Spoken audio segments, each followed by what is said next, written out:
Welcome to Rajesh पाठशाला। तो guys अभी तक हमने पढ़ा था लेक्चर नंबर फर्स्ट में कि definition, there two component and classification on the basic of tense. तीन चीज़ें पढ़े थे। तीन चीज़ में हमने इसे पेंडिंग में रखा था।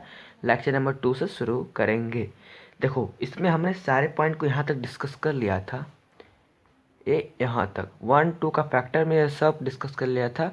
अब बचेगा हम लोग का classification on the basic of tense में ये वाला पॉइंट। तो चलिए इसे हम डिस्कस करते हैं। Classification on the basic of tense का हम सीधे सीधे हेल्पिंग वर्ड को शुरू करेंगे। हेल्पिंग वर्ड टेबल को, उसके बाद रूल मेथड, उसके बाद मेन वर्ड की फॉर्म टेबल, एग्जाम्पल से लड़ाई। चलिए शुरू करते हैं। फर्स्ट नंबर पर आएगा helping word table. Helping word की टेबल आपके स्क्रीन के ऊपर तो आप देख सकते हो।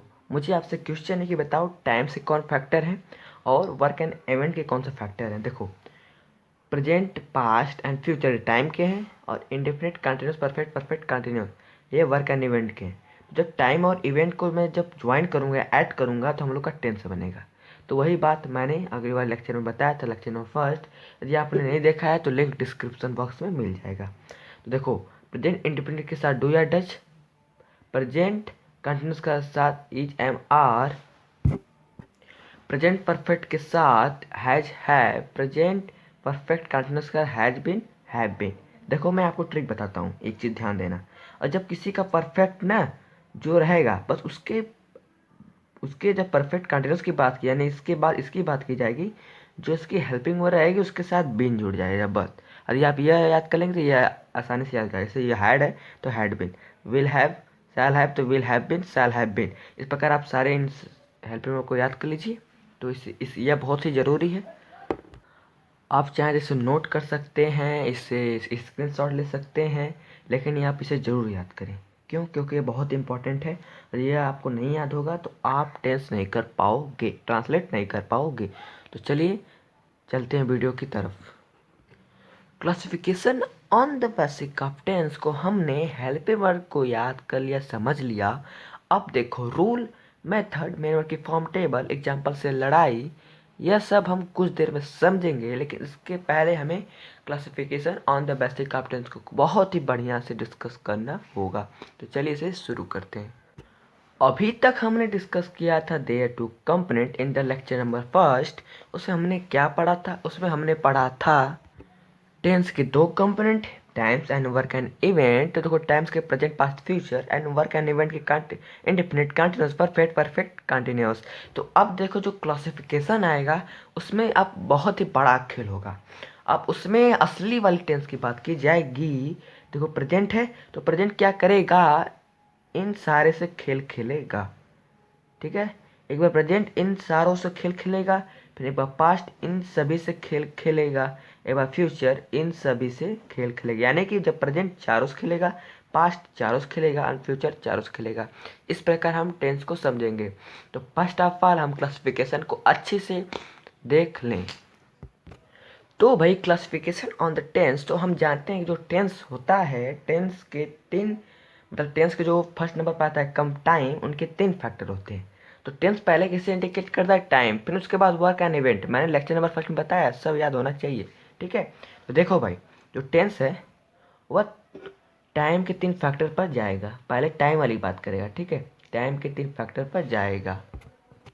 तो फैक्टर नंबर फर्स्ट है प्रेजेंट, सेकंड है पास्ट एंड थर्ड है फ्यूचर। देखो प्रेजेंट, पास्ट, फ्यूचर टाइम में मैंने कई बार बता दिया, अब इसे नोट कर लें। ओके, अब देखो मैंने कहा था जब टाइम है तो उसके साथ यदि वर्क एंड इवेंट आएगा, वर्क एंड इवेंट आएगा तो तभी जाकर टेंस की फॉर्मेशन होगा। तो देखो अब क्या करेगा, सब टाइम अब उसके साथ साथ वर्क एंड इवेंट लेंगे, यानी कि जो indefinite, continuous, perfect, perfect continuous है, अब इनके साथ ये चारों खेले, ये तीनों खेलेंगे अब वर्क एंड इवेंट के साथ। देखो मैं नोट कर रहा हूँ, आप ध्यान से लिखते जाइए क्योंकि लिखना बहुत ही ज़रूरी है। तो इस प्रकार present indefinite, present continuous, present perfect continuous. मैं प्रेजेंट क्यों बोला हूँ? क्योंकि प्रेजेंट की बात कर रहे हैं हम ना। अब प्रेजेंट कैसे हम लोग वीडियो को, लेक्चर को शुरू करेंगे, हम पहले हम प्रेजेंट की बात करेंगे, फिर उसके बाद पास्ट के चारों वर्क एंड इवेंट के ऐड करके बात करेंगे, फिर फ्यूचर, फ्यूचर के चारों इवेंट एंड वर्क, यानी इवेंट एंड वर्क कौन है? Indefinite, continuous, perfect, perfect continuous, इनके साथ साथ भी हम डिस्कस करेंगे। ओके, तो फर्स्ट ऑफ ऑल हम डिस्कस करने वाले हैं प्रेजेंट इंडिफिनिट। तो एक बात और ध्यान लो, क्या ध्यान करना है? आपको एक चीज़ और ध्यान यह करना है कि जब हम प्रेजेंट इंडेफिनिट की बात करेंगे तो उनके भी साथ चार फैक्टर आएंगे। फर्स्ट नंबर पर आएगा सिंपल, एंड सेकंड नंबर पर आएगा नेगेटिव, एंड थर्ड नंबर पर आएगा इंट्रोगेटिव, एंड फोर्थ नंबर पर आएगा इंट्रोगेटिव नेगेटिव प्लस नेगेटिव। ठीक है, यानी कि फर्स्ट नंबर पर simple, negative, interrogative, interrogative plus negative. यह जब हम प्रेजेंट इंडेफिनिट को डिस्कस करेंगे तो हमें यह चार चीज़ को भी डिस्कस करना होगा। यह सारे में लागू होगा, 1 2 3 4 है ना, तो यह continuous, perfect, perfect continuous, past में भी चारों के साथ लागू होगा, फ्यूचर में चारों साथ लागू होगा। ओके, तो चलिए वीडियो की ओर बढ़ते हैं। तो पहले हम प्रेजेंट इंडेफिनिट को इन चारों पर डिस्कस करते हैं। तो चलिए शुरू करते हैं। तो पहले हम प्रेजेंट इंडेफिनिट के सिंपल से शुरू करते हैं। ओके, तो चलिए सिंपल के शुरू करते हैं।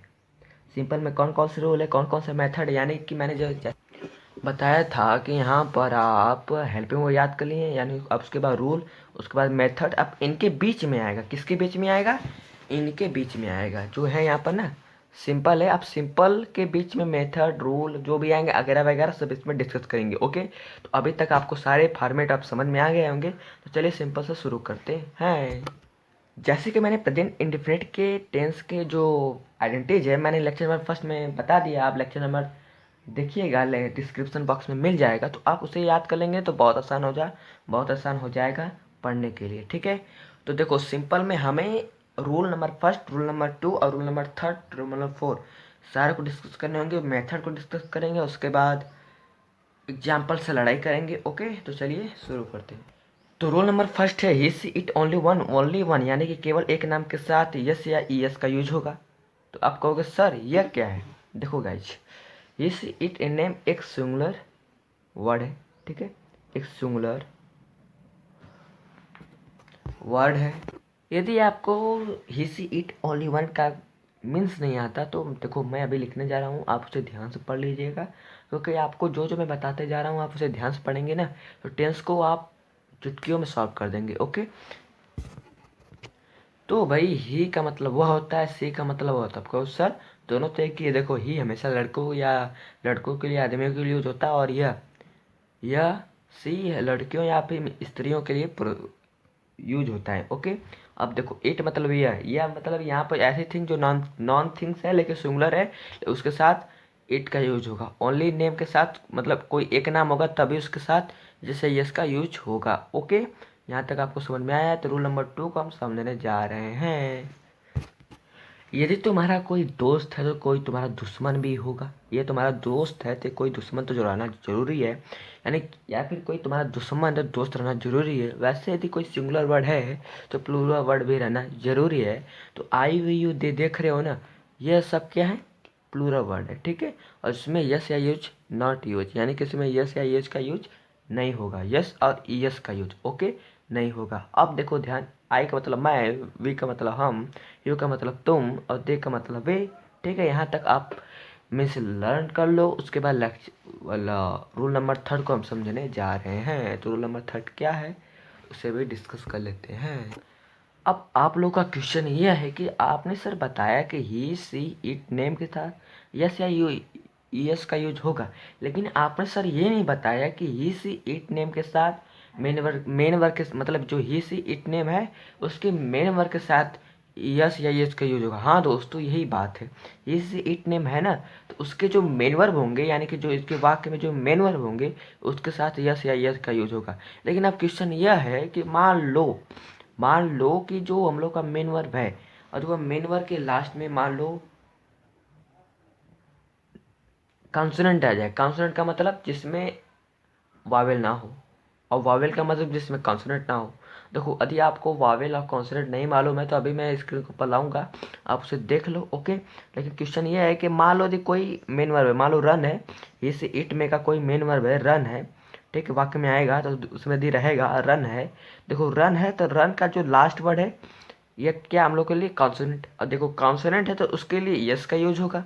ओके, यदि यदि कॉन्सोनेंट है उसके से यस का यूज होगा। यदि कॉन्सोनेंट नहीं है, मान लो है गो, तो गो के साथ यस का यूज होगा। क्यों? क्योंकि यहाँ पर ओ है। ओके, इस प्रकार यही रूल नंबर थर्ड था। रूल नंबर थर्ड एक बार फिर लिख देते हैं। अब मुझसे क्वेश्चन यह है कि क्या आपको अल्फ़ाबेट आते हैं? यदि आपको अल्फ़ाबेट आते हैं तो आप अल्फ़ाबेट में नोट करिएगा, उसमें ध्यान लगाइएगा। तो ए ई आई ओ यू होगा। यदि ए ई आई ओ यू हो है तो उसे हम वावेल कहेंगे। ओके, यहाँ तक समझ में आया? यदि इनको छोड़ाकर जो शब्द बचेगा उसे हम कॉन्सोनेंट कहेंगे। ओके, कॉन्सोनेंट कहेंगे। यहाँ तक समझ में आया? आया कि नहीं आया? ओके, अब देखो, जो वावेल होगा उसके साथ ईएस का यूज होगा, और जो कॉन्सोनेंट है उसके साथ यस का यूज होगा। यहाँ तक समझ में आया? अब देखो, कुछ ऐसे होते हैं जो कॉन्सोनेंट होते हैं जो जिसके साथ भी ईएस का यूज हो जाता है। जो ऐसे कॉन्सोनेंट होते हैं ईएस के साथ, ऐसे कॉन्सोनेंट्स होते हैं जिनके साथ इसका भी यूज होता है। तो अब देखते हैं कौन सा है। जैसे यक्स है, डबल यस है, यस एच है, सी एच है। यदि किसी वर्ड के लास्ट में या फिर मेन वर्ड के लास्ट में आते हैं गाइज, तो उसके साथ हम एस का यूज करेंगे। आप 1 2 3 4 5 6 7 8 9 लेटर को याद कर लो, और इन्हें याद कर कर बाकी से छोड़ दो। जो बाकी बचेंगे उसके साथ एस का यूज होगा, और जो बाकी नहीं बचेगा उनके साथ एस का यूज होगा। यहाँ तक समझ में आया? हाँ जी, समझ में आया। तो अब भाई रूल नंबर 3 लिख देते हैं। ठीक है, रूल नंबर 3 है हम लोग का। यहाँ पर रूल नंबर 3 लिख दें। अब देखो, रूल नंबर 3 है ई एस यूज। अभी मैंने बताया A I O U, S X, S H, S H, C H. और उसके बाद अब जो रूल नंबर 4 है, यस के साथ यूज होगा यूज बी से लेकर जेड तक। यानी कि जो यस का यूज होगा ना, वह बी से लेकर जेड के बीच में यूज होगा। लेकिन अब आपके दिमाग में खिचड़ी यह पक रही होगी कि सर अभी तो आपने बताया था कि जो इसके हेल्पिंग वर्ब होते हैं, कि प्रेजेंट इंडेफिनिट टेंस का जो हेल्पिंग होता है वह डू या डज होता है, तो फिर यह कहाँ से यस या यस यूज होने लगा? तो देखो, इसका एक कॉन्सेप्ट है। हमने सिंपल डिस्कस कर रहे हैं, हाँ डिस्कस कर रहे हैं। तो उसमें जो सिंपल के बाद जो बचेगा negative, interrogative, interrogative plus negative, जो ये हम लोग का बचेगा। तो अब हम बस सिंपल के साथ ही यस या यस का खेल खेलेंगे। उसके बाद जो नेगेटिव, इंट्रोगेटिव नेगेटिव आएगा उसके साथ डू या डज का यूज करेंगे। तो फिलहाल अभी तक हम लेक्चर यहीं तक रोकते हैं। तो अब हम नेक्स्ट वीडियो में इन प्रेजेंट इंडेफिनिट के मेथड को लेकर आएंगे।